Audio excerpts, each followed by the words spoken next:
بسم اللہ الرحمن الرحیم مولا یصلی وسلم دائماً ابداً علی حبیبک خیر خلق کلہم لا تعداد درود و سلام آپ صلی اللہ علیہ وآلہ وسلم پر اور کروڑوں رحمتوں کا نزول آپ کی آل اور اصحاب پر۔ السلام علیکم ورحمۃ اللہ وبرکاتہ۔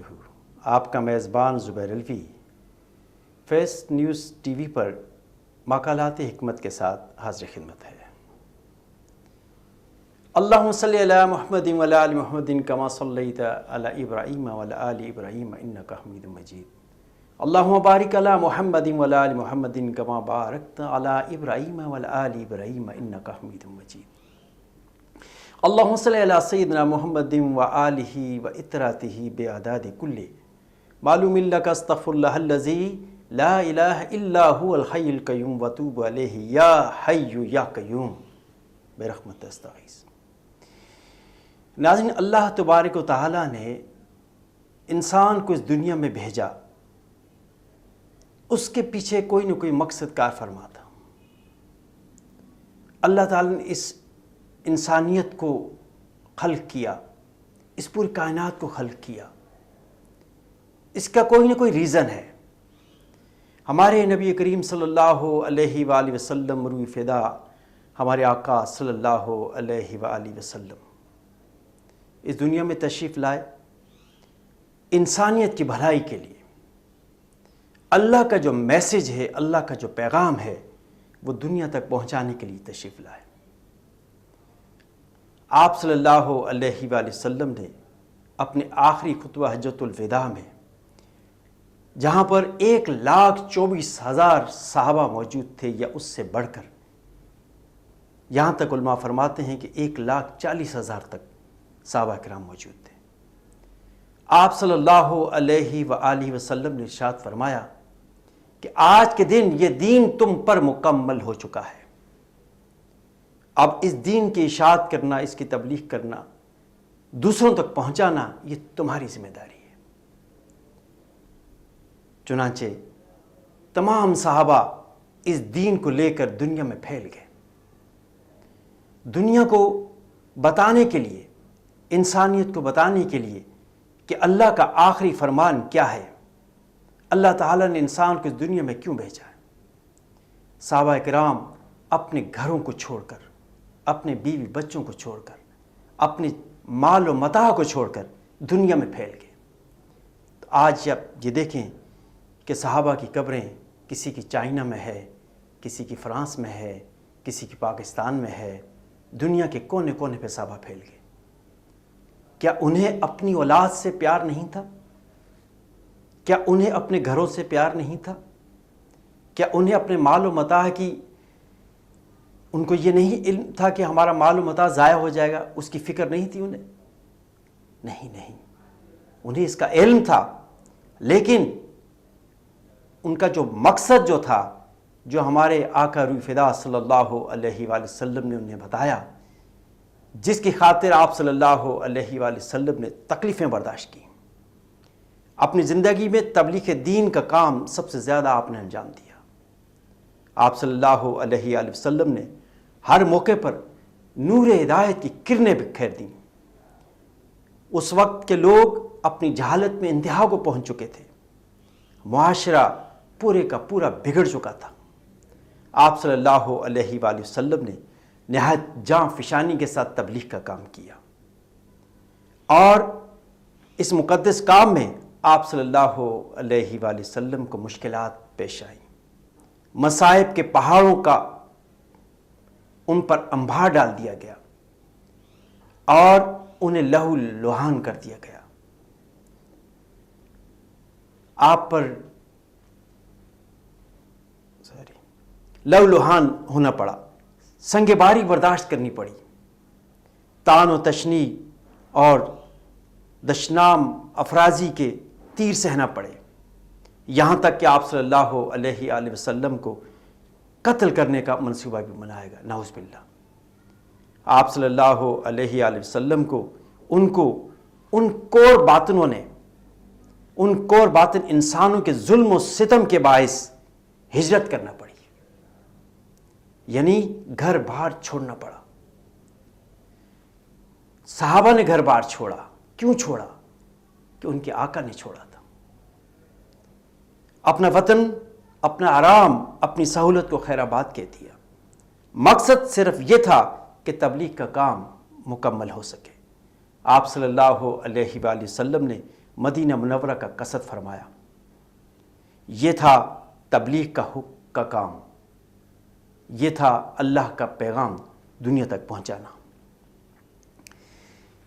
آپ صلی اللہ علیہ وآلہ وسلم کو اس کام پر آپ مامور ہو گئے اور دنیا کے گوشے گوشے میں پیغام حق پہنچایا جائے اور راہ ہدایت سے بھٹکی ہوئی انسانیت کو اللہ تبارک و تعالی کے دین متین کے لیے بیدار اور تیار کیا جائے۔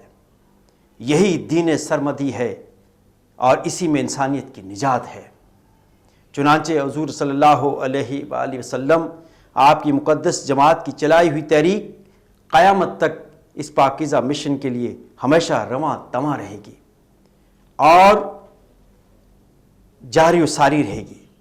تبلیغ ایک وجود ہے، قوی الجسم وجود، اور ہر وجود پر حاوی ہے، کسی اور کے وجود کو قائم نہیں رہنے دیتا، کسی اور کے وجود کو قائم رہنے نہیں دیتا، کسی اور کے وجود کو قائم نہیں رہنے دیتا۔ تبلیغ ما سوائے لا یحتاج ہے، اسباب تبلیغ کی لونڈی ہے، خدمت میں ہمہ وقت حاضر۔ جو کام صرف نام و نمود کے لیے کیا جائے اس کا نام و نشان تک مٹ جاتا ہے، اور یہ فطرت کی اٹل حقیقت ہے اور ایسا ازلی اور ابدی دستور ہے جسے کوئی جھٹلا نہیں سکتا۔ جو صرف نام و نمود کے لیے تبلیغ کے میدان میں آتا ہے، تبلیغ کا جلال اسے راکھ کر دیتا ہے، اسے قائم نہیں رہنے دیتا۔ جب تک اس حقیقت کو وہ تسلیم نہیں کر لیتا، وہ اس کشمکش میں جاری رہتا ہے۔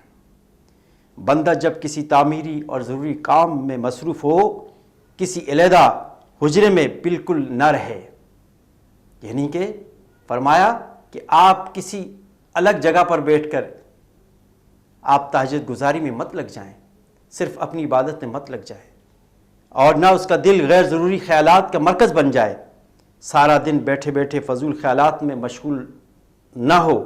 اللہ کرے تجھے کوئی کام عطا ہو اور تو پھر اس کام کو سر انجام دے اور اپنے حجرے سے نکل، اور تیرا سارا بدن اور ساری رات اسی کام ہی کو سر انجام دینے میں مصروف ہو جائے۔ یا حی یا قیوم، تو مجھ کو اپنے دین اسلام کی دعوت و تبلیغ کے کام میں تب ہمتاً مصروف و مشغول فرما۔ یا حی یا قیوم، تو مجھ کو اپنے دین اسلام کی تبلیغ کا کام ہمتاً مصروف و مشغول فرما۔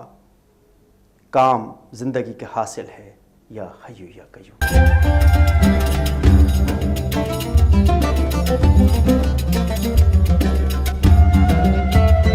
خوش آمدید ناظرین۔ یا حی یا قیوم، ہمیشہ قائم رہنے والی ذات، ہمیشہ زندہ رہنے والی ذات۔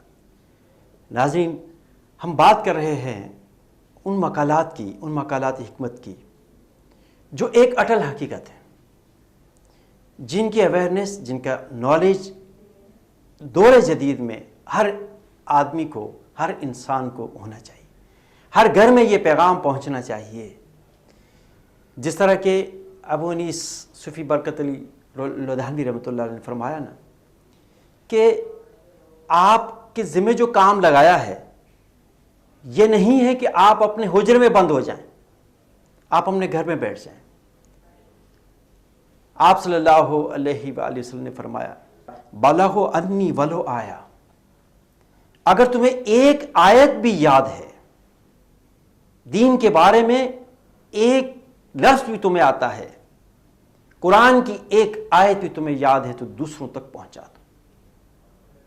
ایسا نہ ہو کہ کوئی محروم رہ جائے، ایسا نہ ہو کہ بروز محشر یہ کہے یا اللہ یہ خود تو یہ کام کرتے تھے، خود تو قرآن پاک کی تلاوت کیا کرتے تھے، خود تو نمازیں پڑھا کرتے تھے، خود تو روزے رکھا کرتے تھے، ہر کام نیک کام کیا کرتے تھے، اور ہمیں اس کے بارے میں انہوں نے بتایا نہیں، اسی لیے فرمایا بلغوا انی ولو آیا، اگر تمہیں ایک آیت ہی یاد ہے، ایک لفظ بھی یاد ہے، سند کے ساتھ، روایت کے ساتھ، حقائق کے ساتھ، سرٹیفائیڈ انداز میں اگر تمہیں پتہ ہے تو دوسروں تک پہنچا دو۔ اور ناظرین اس میں ایک بات کا خیال رکھنا ضروری ہے کہ وہ بات جو دوسروں تک منتقل کی جائے وہ بات صحیح ہو، اس میں مبالغہ نہ ہو، اس میں جھوٹ نہ ہو، اس میں کوئی ایسی خرابی نہ ہو کہ جو دوسروں تک پہنچائے اور وہ بات صحیح نہ ہو۔ اس لیے پہلے خود تحقیق کر لو۔ یہ بھی حدیث ہے نا، آپ صلی اللہ علیہ وآلہ وسلم نے ارشاد فرمایا کہ میرے نام سے اگر کسی نے جھوٹ بولا تو سب سے بڑا اس نے ظلم کیا۔ اس لیے کہ کسی حدیث میں، کسی آیت میں کوئی مبالغہ نہ ہو، کوئی مبالغہ آرائی نہ ہو، اس کا مفہوم، اس کی وضاحت صحیح انداز میں کی گئی ہو۔ اس لیے فرمایا پہلے خود سیکھو پھر دوسروں کو سکھاؤ۔ انشاءاللہ اسی پر ہم گفتگو جاری رکھیں گے۔ اپنے میزبان زبیر علوی کو اجازت دیجیے، فی امان اللہ۔